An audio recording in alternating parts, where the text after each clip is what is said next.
Hey guys, this is Act 2Ks, welcome to UncensNERD. We are over the halfway point of WandaVision and there is still so much to speculate on. What's going on with these twins?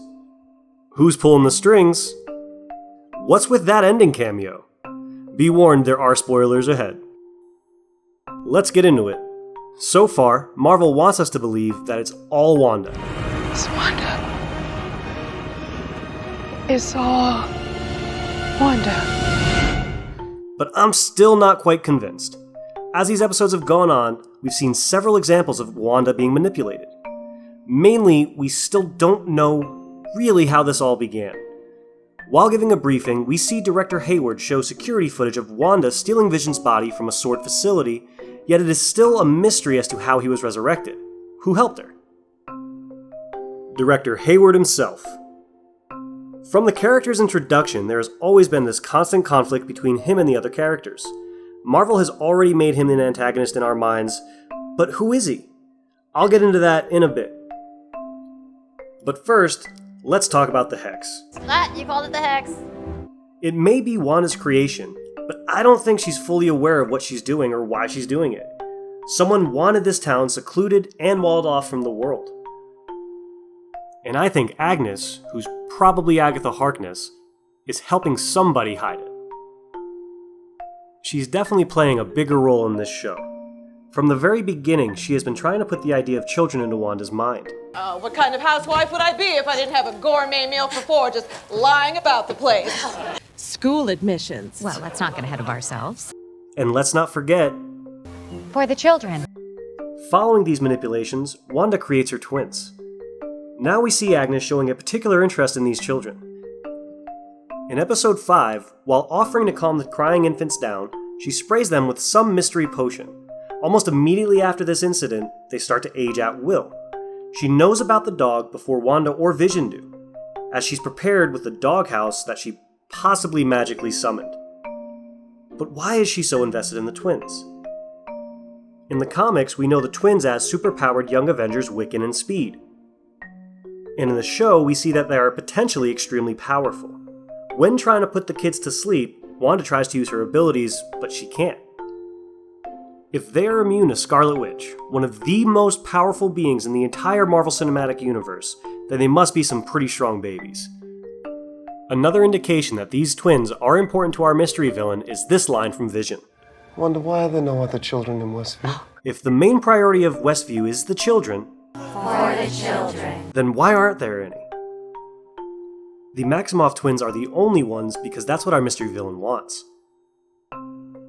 The manipulating big bad has some bigger plan for them. Moving on to the big cameo reveal. It makes sense that we would see Quicksilver, but why was it Evan Peters? Peters, as you may remember, played Quicksilver in the Fox X-Men franchise. Disney did acquire that franchise in 2019 in a pretty lucrative deal with Fox. But wait, didn't the MCU already have a Quicksilver? You didn't see that coming?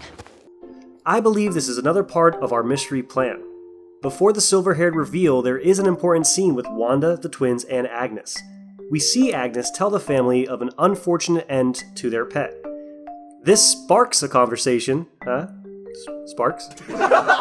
Anyway, this sparks a conversation about bringing the dead back to life, which once again is a manipulation of Wanda to consciously or subconsciously use her powers. But again, why was Quicksilver brought back?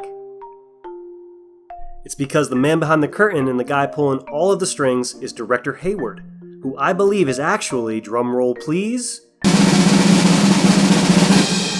Nicholas Scratch. Scratch first appeared in the Fantastic Four, number 185, and he's the son of Agatha Harkness. He is a powerful warlock who serves another Marvel villain, Dormammu. It seems Agnes is helping her son and naming rabbits after him, even though in the comics they have a pretty estranged relationship. Kids. Can't control them. No matter how hard you try. At first, this might just seem like a throwaway line from Catherine Hahn, but if you dig a little bit deeper, her delivery comes from a true place of sadness. Almost like a mother who's trying to rebuild her broken relationship with her son. Maybe that's why she's helping him. My theory is that Scratch wants to use Wanda to bring Evan Peters into the universe, which would weaken the borders between the universes and aid Dormammu. If you remember from Doctor Strange, he and Dormammu struck a deal where Dormammu would leave the Earth alone. This does not extend to his followers, though. For all we know, that's exactly what Nicholas Scratch wants. This could even lead to the MCU's version of the Fantastic Four. We hear Monica Rambeau mention a scientist friend who can help. That friend could easily be Reed Richards. And it could be the start of a continuing feud between the Fantastic Four and Nicholas Scratch, who in the comics is a long-running rival, appearing in 1977. So do you think this could be the start of the Fantastic Four in the MCU? Where are we going to go with the rest of this season? That's it for us today, guys, but make sure you hit that like, share, and subscribe button, and make sure notifications are turned on to keep up to date with all the great nerd word. This has been Zach 2Ks from UncensNERD. Thanks for coming by today.